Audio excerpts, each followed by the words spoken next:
వధింపబడిన గొర్రెపిల్ల రక్తానికి మరొకసారి వందనాలు స్తోత్రం చెల్లిస్తున్నాం.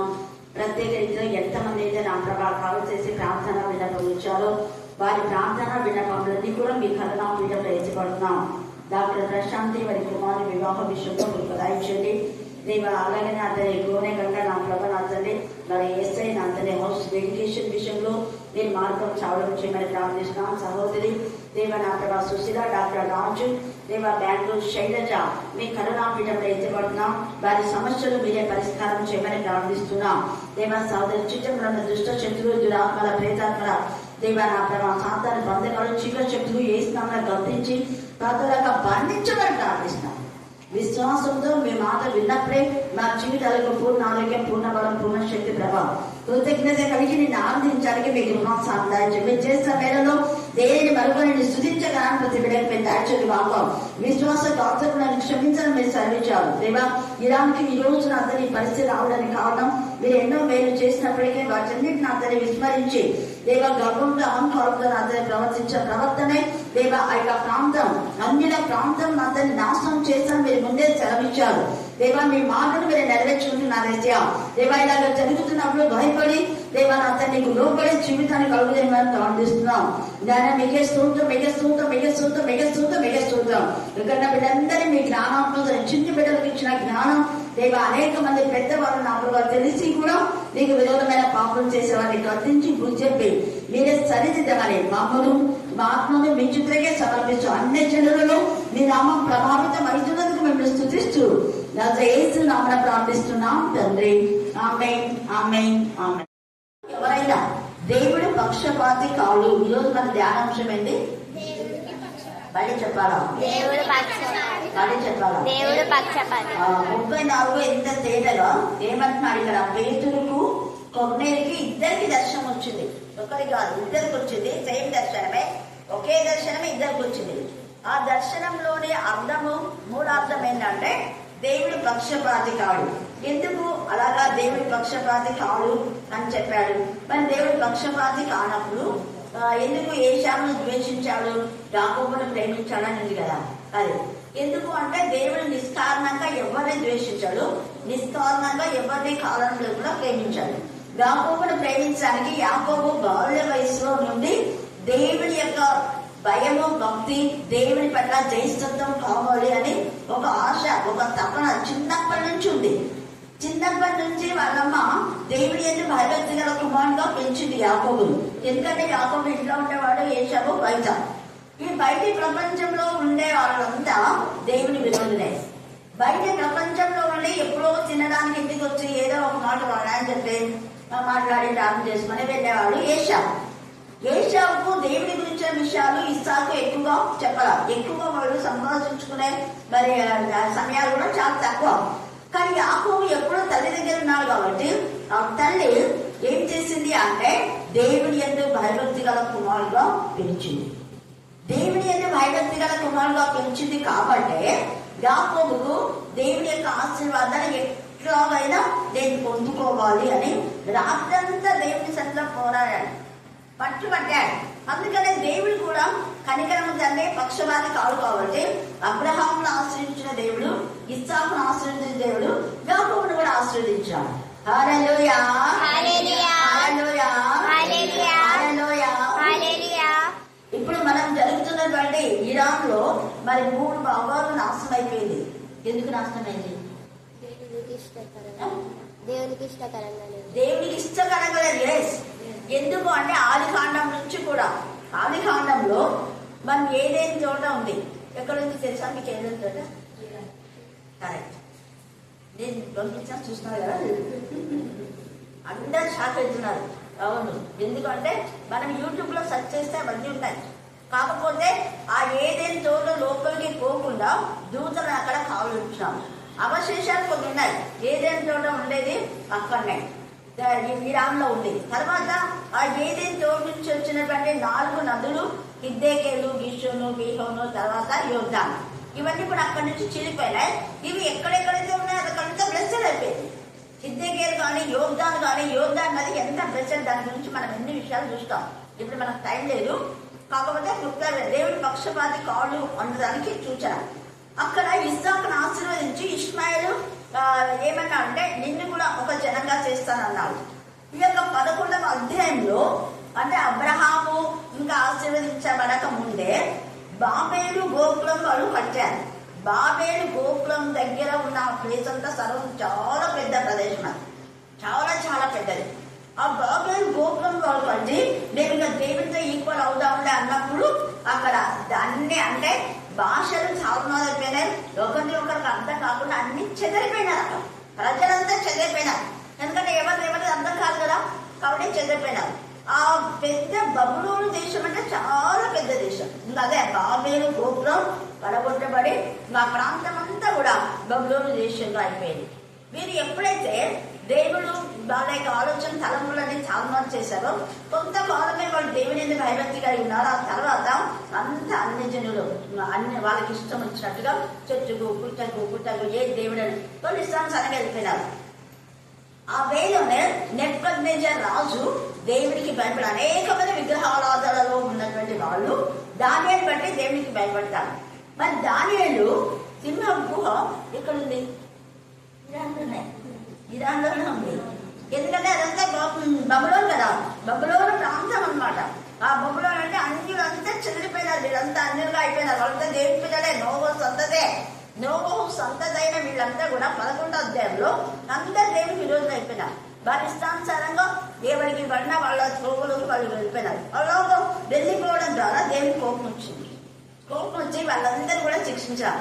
ఆ తర్వాత ఏం చేసినాడు దేవుడు? ఒక మాట అన్నాడు, ఎవరెవరైతే దేవునికి విరోధంగా ఉన్నారో అన్యమైనటువంటి దేవతను పూజించే వాళ్ళు ఒకటి, రెండవది దేవుని పిల్లలు అయినా కూడా దేవునికి వేరుగా ఉండి అన్య దేవతను పూజిస్తే వాళ్ళను కూడా శిక్షిస్తారు. వాళ్ళు దేవుని పిల్లలైనా దేవుని పిల్లలు కాకపోయినా. బబులోను వీళ్ళందరూ నెబుకద్నెజర్ వీళ్ళంతా అన్యులు, అంటే అన్యులైనా వాళ్ళు సంతతే కాకపోతే చెదిరిపోయినారు. వాళ్ళు చెదిరిపోయినటువంటి వాళ్ళు విధేయత కలిగినటువంటి నెబుకద్నెజరు దేవుడు ఆశీర్వదించినాడు. తర్వాత బెల్షాజరు తన కొడుకు శిక్షించినాడు.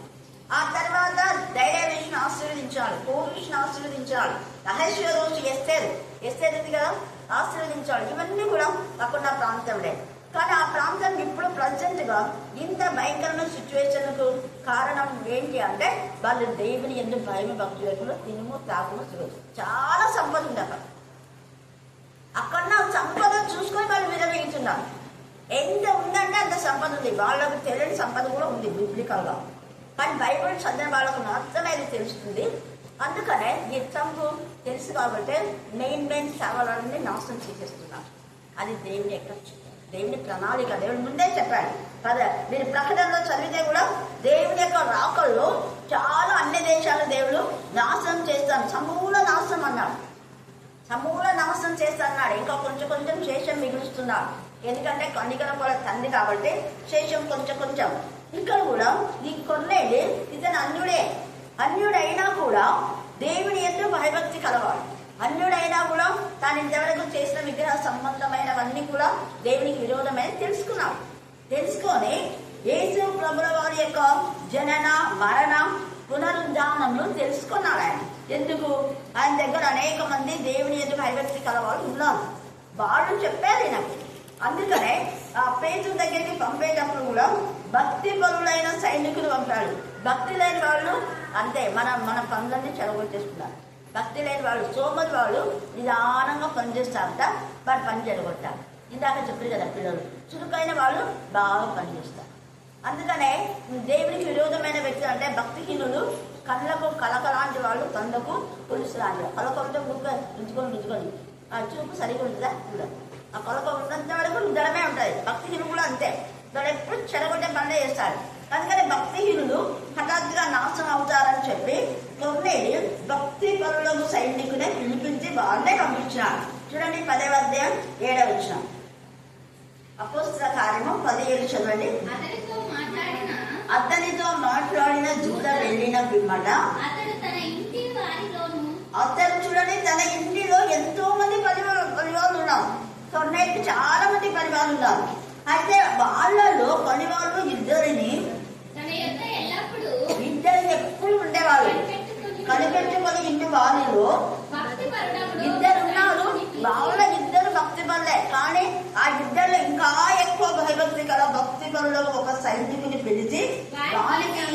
సంగతులని వివరించి వారిని యొప్పేకు వాడు ఎందుకంటే దేవుడైతే భయభక్తి కలవాడు కాబట్టి కార్యం మంచిగా చేసుకొస్తారు. భక్తి లేని వాళ్ళు కొంటే కాలం చెడగొట్టారు. నా కాలం చెడగొట్టే వాళ్ళు కూడా ఉంటారు. అందుకే భక్తి గల వాళ్ళతో సహాయం చేయాలి, భక్తి గల వాళ్ళతో కలిసి ప్రార్థన చేయాలి. పరిశుద్ధుల సహవాసంలో మనం ఉంటే దేవుని ఆశీర్వాదం ఉంటుందని ఈ కొన్నేళ్ళు పరిశుద్ధుడైనటువంటి పేతురును పిలిపించుకుంటున్నాం. తన భక్తి పరుడు కాబట్టి పేతురు సహవాసాన్ని కోరుకున్నాడు. పేతురు సహవాసాన్ని కోరుకున్నందుకు పేతురు కూడా ఈ దేవుడి పక్షపాతి కాడు. మనకి ఎలాగ ఆశీర్వదించాడో అన్యుడైన కొన్నేళ్ళు కూడా దేవుడు ఆశీర్వదించాడు. అసలు అన్యుడైనా కూడా దేవుడైతే భయభక్తి కలిగి ఉన్నారు. కొంతమంది యూదులను చెప్పుకుంటారు కానీ నకిలీ క్రైస్తవులు ఉంటారు. దేవుడైతే భయభక్తి లేని విధానంలో ఉంటారు. ఆ మాట ఇక్కడ చెప్తున్నాడు అనమాట. పక్షపాతి కాలం నిజంగా గ్రహించి విన్నాను. ప్రతి జనములోనూ ఆయనకు భయపడి చూడు. ప్రతి జనం అండర్లైన్ చేసుకోండి. ప్రతి జనంలో ఇదే మాట ప్రకటన 7వ అధ్యాయం, ప్రకటన 7వ అధ్యాయం 9వ వచనం చదవండి. 7వ అధ్యాయం ప్రకటన 9. అటు తర్వాత నేను చూడగా చూడండి, ఇక్కడ కూడా ఏమంది? ప్రతి జనం. ఏదైతే అపోస్తుల కాలంలో ఉందో ఇవన్నీ మన ప్రకటనలో ఉన్నాయి. అలాగనే పాత నిబంధనలు ఉన్నాం. మరి ఏదేం చోట పాత నిబంధనలు ఉన్న నదులు అన్ని మన ప్రకటనలో ఉన్నాయి. పాత నిబంధనలో ఆది కాండంలో ఏమున్నాయో ఆది కాండంలో ఉన్నవన్నీ ప్రకటన చివరి అధ్యాయంలో ఉన్నాయి. తేటగా మాట్లాడుతున్నాడు. ప్రతి జనంలో నుండి, ప్రతి వంశం. మరి జనం ఒక్కటే కాదు. ఒకవేళ తెలుగు జనం అంటే తెలుగుదేశం, తెలుగు ఏక ప్రాంతం, లేదా రాయలసీమ, లేదా ఆంధ్ర. ఈ ఆంధ్ర అన్నది జనం. అయితే ఈ ఆంధ్రలో అనేక వంశములు ఉన్నాయి. మళ్ళీ ప్రతి వంశం అంటున్నాడు. ప్రజలలో నుండి ఆయా భాషలు మాట్లాడే వారిలో నుండి వచ్చి ఎవరిలో లెక్కింపజాలని జన సమూహం ఖర్జూర మట్టలు పట్టుకుని దేవునికి గాన ప్రతిగానం చేస్తుంది. ఆ ఖర్జూర మట్టలు ఏంటి అంటే ఈ ఆయా వంశములైన వాళ్ళందరూ ఏకీభావంతో ఉన్నారు. మనం చెప్పేది ఒకటి, వాళ్ళు చేసేది ఒకటి కాదు. ఏకీభావం అంటే ఏం చెప్తే అది చేస్తున్నారు. అంతేగాని ఎదురు చెప్పడంలా, ఎదురు చేయటంలా. ఎదురు చేస్తే దేవునికి విరోధం. అవునా కదా? ప్రతి ఒక్కరు దేవుని మాటకు ఒక దైవజనుడు ఏదైనా చెప్తే దానికి అంతా విధేయత చూపిస్తున్నా, ఒకే అవుతున్నా. వాళ్ళు చెప్పేది ఒకటి, మీరు చెప్పేది ఒకటి లేదు. అలా ఉంటే కొమ్మలు కొమ్మలే విరగబోయే కొమ్మలు అయితే. కానీ ఈ యొక్క ఖర్జూరం మట్టకు అన్ని ఒకటే ఉంటుంది. మట్ట ఒకటే, దానికి అంతా ఒకటే ఆకు, అంతా కలిసి ఉంటుంది. అది వేరువేరుగా ఉండాలి. అందుకని ఇక్కడ తేజగా పరిశుద్ధ ఆత్మదేవుడు మాట్లాడుతున్నాడు. వాళ్ళంతా ఇక మీ తర్వాత ప్రకటన 7వ అధ్యాయం చదువుకుంటే అర్థమైపోతుంది. అక్కడ కొన్ని వంశాలు లేవు, కానీ మరలా ఆ వంశాలు పశ్చాత్తాపడినప్పుడు దేవుడు పక్షపాతి కాకుండా వారిని ఆశీర్వదించినారు. ఇక్కడ కూడా ఈ కొన్నేళ్ళు దేవునికి భయపడి నీతిగా నడుచుకుని వారిని ఆయన అంగీకరిస్తాడు. ఎవరు పడితే ఆయన అంగీకరించాడు. ఇది అండర్లైన్, అంగీకరించడం అనేది అండర్లైన్ చేసుకోండి. ఈ రోజు మన ధ్యానాంశం దేవుడు పక్షపాతి కాని దేవుడు. వాళ్ళు ఏ జనమైనా, ఏ మతమైనా, ఏ కులమైనా, ఏ వంశమైనా దేవునికి భయపడి నీతిగా నడుచుకోవాలి. భయపడే వాళ్ళు అంటే దేవుని సన్నిధికి పోకుంటే ఏమవుతుందో, ఆదివారం పోకుంటే ఏమవుతుందో, శుక్రవారం పోకుంటే ఏమవుతుందో ఇంకో భయపడి నీతిగా నడుచుకోకపోతే వేస్ట్. అంటే ఈరోజు చర్చికి పోకుంటే ఏమవుతుందో, వాక్యం చదువుకుంటే ఏమవుతుందో అవంతా చదవకూడదు. దేవుడు నాకు ఇచ్చే జీవితాన్ని బట్టి కృతజ్ఞత నేను చదువుతున్నా. దేవుడు నాకు ఇచ్చే జీవాన్ని బట్టి ఎంతమంది చనిపోయినారు, నాకు ఇచ్చిన ఆరోగ్యాన్ని బట్టి కృతజ్ఞత కలిగి నేను ప్రార్థన చేస్తున్నా అనాలి. అంతేగాని వాక్యం చదువుకుంటే ఏమవుతుందో, చదవరా ఏమవుతుందో, దేవుడు ఏం చేస్తా, ఇది ఉండవు. నిజంగా భయము. అలాగా ఉండేవాళ్ళు నీతిగా నడుచుకుంటారు, నీతిగా న్యాయంగా నడుచుకుంటారు, యథార్థంగా ఉంటారు. వాళ్ళు యథార్థంగానే మాట్లాడతారు. మనిషిని అట్లా పంపించి మనిషి ముందు ఒకటి, మనిషి లేనప్పుడు ఒకటి మాట్లాడాలి. యథార్థవాది లోకానికి ఏమైతారు చెప్పండి, త్వరగా విరోధి. దాని ఒకటే ఉంటుంది, యథార్థవాది లోకం విరోధి. అంటే మనం యథార్థ మాట్లాడితే లోకానికి నచ్చదు, కానీ ఎవరికి నచ్చుతుంది? దేవునికి నచ్చే పనులు మనం చేయాలి. అవతల వ్యక్తికి నచ్చనటువంటి డజన్ మ్యాటర్. మనం యథార్థంగా తప్పని ఖండించాల్సిందే, అంతే. ఒక దొంగను ఎప్పుడు లైఫ్లో మర్చిపోకూడదు. ఒక దొంగ మారిన వెంటనే ఎవరిని రక్షించాలనుకున్నాడు? పక్కనున్న దొంగ. ఒక దొంగ మరొక దొంగను గద్దించి ఇది నీకు తగ్గిందే, మళ్ళీ నువ్వు నోరెత్తుతావా? దేవునికి భయపడవా? అంటే యేసయ్య దేవుడు అని అందరు చెప్తున్నాడు. మీరు దేవుని సేవ చేస్తారా? అసలు సిగ్గుతా మీకు? యాజకులైన వాళ్ళకు సిగ్గు పెట్టేట్టున్నాడు. వాళ్ళందరూ విని షాక్ అవుతారు. అదే మనకైతే తగ్గింది, మనం చేసిన నీచమైన పనులకి ఇది తగ్గింది శిక్ష దేవుడు ఇచ్చాడు. కానీ దేవునికి భయపడవా? యేసయ్యలో దేవుని చూసినాడు, యేసయ్యలో రాజుని చూసినాడు, యేసయ్య రాజ్యం వెళ్తాడని తెలుసుకున్నాడు. అందుకే పశ్చాత్తాపడి తన హృదయాన్ని పరివర్తన చేసుకున్నాడు. పశ్చాత్తాప హృదయం దేవునికి ఇష్టం.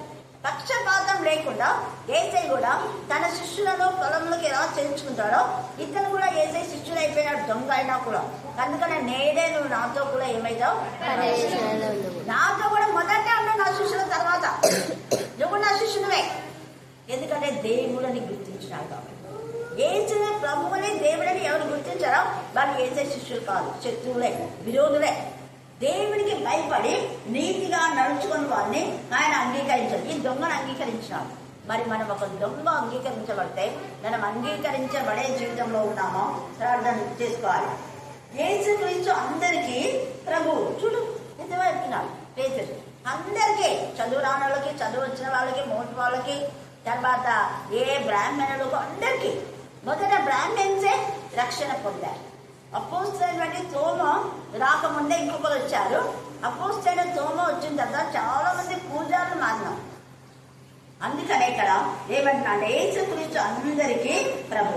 ఈ యొక్క తోమ వచ్చి ఏమని చెప్పాలంటే, మేము కూడా మా ధర్మశాస్త్రంలో యూదులమైన మేము అన్యులతో సాంగత్యం చేయము, అన్యుల యొక్క వీధుల్లోకి పోము, అన్యులు ఇచ్చే నీళ్లు తాగము, వాళ్ళతో కలిసి భోజనం చేయము. ఇవన్నీ చూస్తుంటే బ్రాహ్మణ్స్కి అర్థమైపోయింది, వీళ్ళు కూడా బ్రాహ్మణ్స్ లాంటి లక్షణాలే ఉన్నాయి. కాబట్టి దేవుని కూడా ప్రత్యేకంగా ఉండాలి అని తెలుసుకొని వాళ్ళు మారినారు. ఇక్కడ అందుకని అంటున్నాడు కదా, ఆయన ద్వారా దేవుడు సమాధానకరమైన సువార్తను ప్రకటించి ఇశ్రాయేలులకు పంపిన వర్తమానం మీరు ఎరుగుతులో మీకు అందరికీ తెలుసు కదా ఎదువైపుతున్నాడు. తర్వాత యోహాను బాప్తిజం ప్రకటించిన తర్వాత గలిలయ మొదలుకొని యూదయ ఎన్నంతటా ప్రసిద్ధమైన సంగతి మీకు తెలిసిన వాళ్ళన్నింటినీ చెప్తున్నాడు. తర్వాత అన్నాడు చదువు అదేదనగా 38 వచ్చిన 10వ అధ్యాయం అపోస్తల కార్యం 38. అదేదనగా దేవుడు నజరేయుడైన పదే టెస్ట్ చేస్తాడు. అందుకే మీరు ప్రార్థన చేసేటప్పుడు నజరైన యేసునామనే చేయండి. నజరైన యేసునామం చెప్పకుండా ఊరికే యేసునామని చెప్పొద్దు, మర్చిపోండి. అది ఇప్పటి నుంచి నజరైన యేసునామం. యేసయ్య పునరుద్ధానము ద్వారా ఆయన నామముకు ఘనత కలిగింది. మార్కు సువార్త 16వ అధ్యాయం 17వ వచనం చదవండి. మార్కు సువార్త 16:17 వచనం.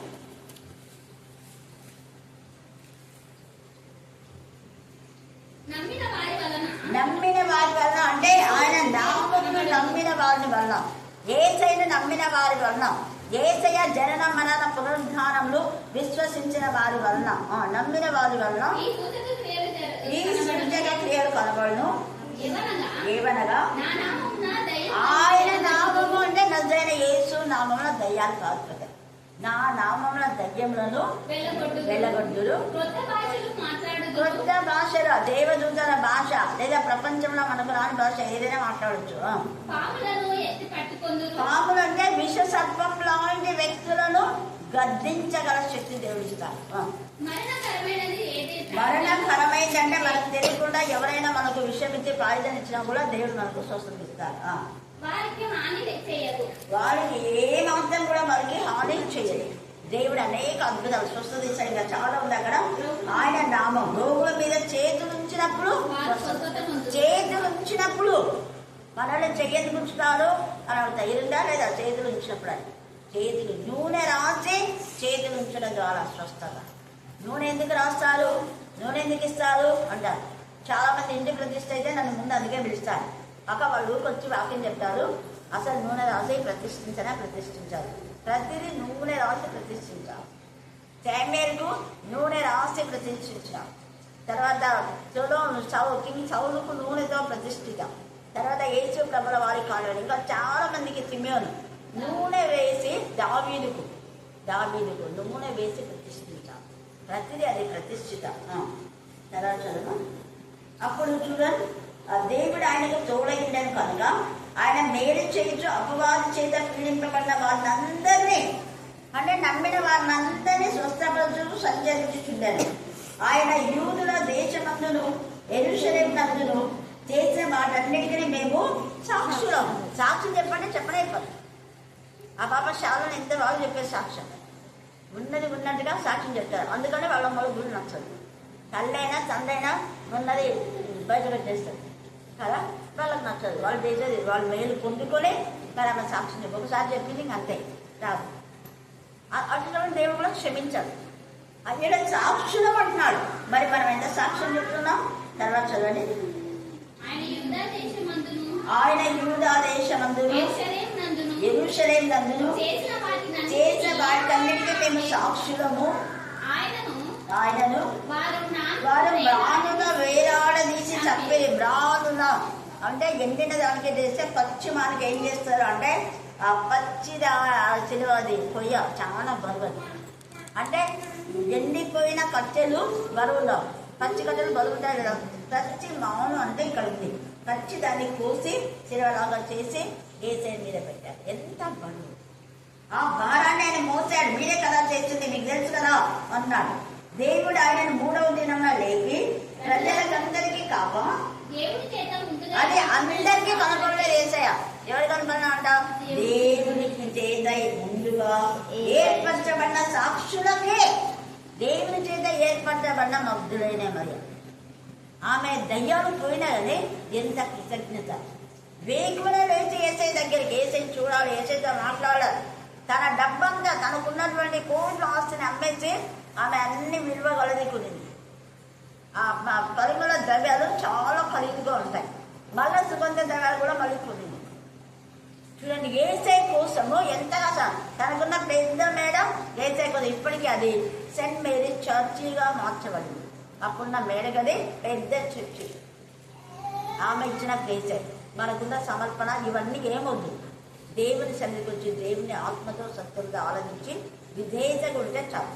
మనకు విధేయతనే లేదు సార్ చాలా మంది. చూడండి, అందుకని ఇక్కడ అంగీకరించబడే వారంగా మనం ఉండాలి.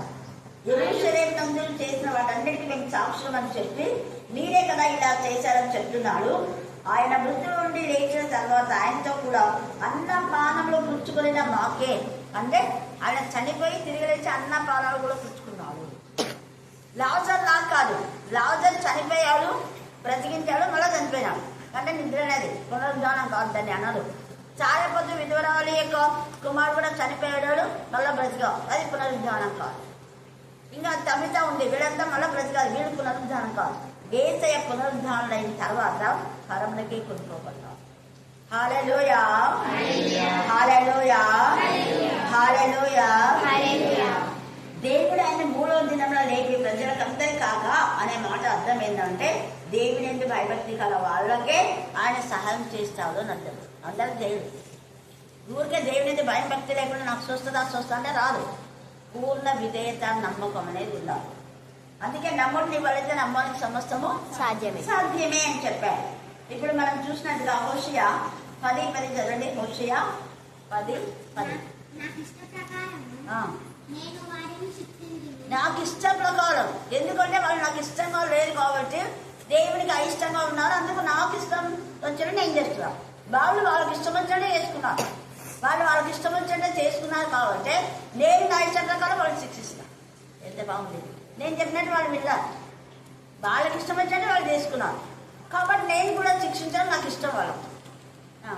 తర్వాత మనం చూస్తే రోమా 16:20. రోమా 16:20.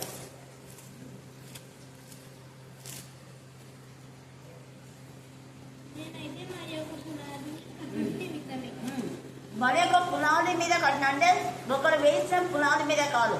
నేను అంటే రక్షణ లేని అనేకులకు రక్షణ కలుగజేస్తున్నా. బాగా ఆత్మీయంగా ఎదిగినాక వాళ్ళకి వాక్యం చెప్తాను. నేను అంటాం రక్షణ లేకుండా దొంగలుగా, తాగుబోతులుగా, తిరుగుబోతులుగా, బదరబోతులుగా, నిద్రబోతులుగా, డ్రగ్స్ అడిగితే బజార్లో తిరిగే వాళ్ళను నేను రక్షణలోకి నడిపించాను. ఎవరో రక్షణ పొందిన బిడ్డలను నా వాళ్ళని నేను అనను అంటున్నాడు పౌలు. ఎంత తేడాగా చెప్తున్నా. వేరే వాళ్ళ ద్వారా రక్షణ పొందిన వాళ్ళకు నేను పెద్దగా చెప్పేది ఏం లేదు, కానీ మరి యొక్క పునాది మీద కాదు, నేనే వాళ్ళకు పునాది వేస్తా. తేడాగా మాట్లాడుతున్నా. తర్వాత మనం చూస్తే ఎజ్రా 7:7 చదవండి. ఎజ్రా 7:7. ఎజ్రా 7:7. సరే, మీరు త్వరగా చదువుకోండి. యెషయా 62:3-8 కూడా చదువుకోండి. కాబట్టి ఈ రాత్రి కాల సమయం నందు ఆయన మనకు సాక్షులుగా ఉన్నాం. ఆయన మనకు న్యాయాధిపతిగా ఉంటాడు.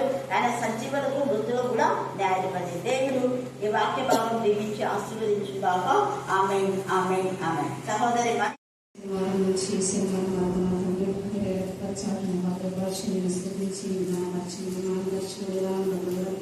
నీకు వందనాలు, స్తుతులు, స్తోత్రాలు చెల్లించుకొచ్చున్నాను. నీ నామస్వరస్కర బృందాలను చెల్లించుకోలేవా మా మధ్యలో సంచరించిన విధానాన్ని బట్టి నీకు వందనాలు, స్తుతులు, స్తోత్రాలు చెల్లించుకొచ్చున్నాను. అబ్రహాం, ఇస్సాకు, యాకోబుల దేవా నీకే స్తోత్రం, నీకే స్తోత్రం, నీకే స్తోత్రం. ఆల్ఫా ఓమేగా నీకే స్తోత్రం, నీకే స్తోత్రం, నీకే స్తోత్రం. మృతులలో సజీవులుగా తిరిగి లేచిన తండ్రి నీకు అనేకమైన వందనములు, స్తుతులు, స్తోత్రాలు చెల్లించుకొచ్చున్నాం ప్రభా. గొప్ప దేవనతడి నీకు అడుగు సాధ్యం ఏది లేదైనా సమస్తం సాధ్యం చెల్లించువాడు ప్రభా. నీకే స్తోత్రం, మీకే స్తోత్రం, మీకే స్తోత్రం, మీకే స్తోత్రం. మారు నాయన చెప్పిన వాక్యాన్ని నాయన మా హృదయాలు నాయన నీరు కట్టి ఫలింపచేయమని ప్రార్థిస్తున్నామయ్యా. నీకే స్తోత్రం, మీకే స్తోత్రం. మరి నాయన ఆదాము అవ్వ ఏ తోటలో ఉన్నారా ప్రభా అనే విషయాన్ని నా తండ్రి మా హృదయాల్లో నాయన మరి చెప్పి ఉండగా మా హృదయాలు నా తండ్రి ఇతరులకు కూడా చెప్పే భాగ్యం మాకు దయచేయమని ప్రార్థిస్తున్నామయ్యా. మేము వినటం వలన విశ్వాసం పొందటకు నా తండ్రి సహాయం చేసిన దేవునికి స్తోత్రం. అలాగే నా తండ్రి ఇతరులకు కూడా నాయన సహాయం చేయటం మాకు సహాయం చేయమని ప్రార్థిస్తున్నాం. దేవునికి స్తోత్రం, మీకే స్తోత్రం, మీకే స్తోత్రం, మీకే స్తోత్రం. నాయన ఇక్కడ చేరుతున్న ప్రతి ఒక్క బిడ్డను కూడా దీవించి ఆశీర్వదించి బలపరిచిన విధానం బట్టి వందనములు, స్తుతులు, స్తోత్రాలు చెల్లించుకుంటూ యేసు నామములో ప్రార్థించి స్తుతించి అడిగి వేడుకొని పొందినాం. ఆమేన్, ఆమేన్, ఆమేన్.